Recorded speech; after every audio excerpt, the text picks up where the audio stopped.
So the first step for him was to vacuum the carpet in his room. And so this is literally what he did. He brought the vacuum. It was a stand-up vacuum. He brought that into his room, but he only got it to the threshold. And then he left it 45 degrees across the door, leaning, and he walked over it for a whole week. And so then he had to come back and tell me, and he was embarrassed. He said, I got the vacuum cleaner just to the doorway and I left it there. And then instead of bringing it into my bedroom, I just, I put an obstacle in my own path and stepped over it for a whole week. It's a very humiliating thing because he knew that his life was on the line. And he knew that his son's life was on the line.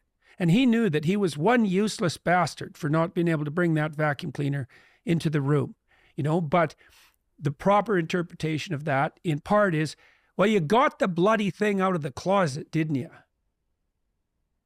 So what we did was renegotiate. This is called collaborative empiricism. It's a behavioral approach for clinicians. And the collaboration is, well, as I said, what's the problem?